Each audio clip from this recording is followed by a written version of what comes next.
परभणीतील संविधान अवमान घटनेचा तीव्र निषेध, दोषींवर कारवाई करा, रिपाईचे शिरोळ तालुका अध्यक्ष संजय शिंदे यांची मागणी। परभणी शहरात डॉक्टर बाबासाहेब आंबेडकर यांच्या स्मारक परिसरात संविधानाचा अवमान झाल्याची घटना घडली आणि या घटनेच्या विरोधात तीव्र संताप देशभरातून व्यक्त होतोय।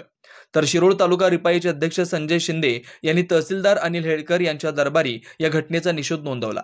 या घटनेतील दोषींवर देशद्रोहाचा गुन्हा नोंदवून त्यांना फाशीची शिक्षा द्यावी अशी मागणी केली। परभणीत घडलेल्या या निंदनीय घटनेचे आंबेडकरी समाजात तीव्र पडसाद उमटतायत। परभणी पोलीस प्रशासनाने भीमनगर परिसरात कोम्बिंग ऑपरेशन सुरू केलं असून त्या दरम्यान काही भीमसैनिकांवर लोखंडी रॉडनं मारहाण झाल्याचा प्रकार उघड झालाय। या घटनेमुळे संतप्त आंबेडकरी समाजाने संबंधित पोलीस कर्मचाऱ्यांवर कारवाईची मागणी केली।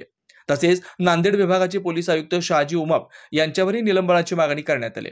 प्रशासनाने या प्रकरणाची तातडीने दखल घेऊन दोषींवर कठोर कारवाई करावी, अन्यथा महाराष्ट्रभर तीव्र आंदोलन उभारलं जाईल असा इशारा शिरोळ तालुका रिपाईचे अध्यक्ष संजय शिंदे यांनी दिला।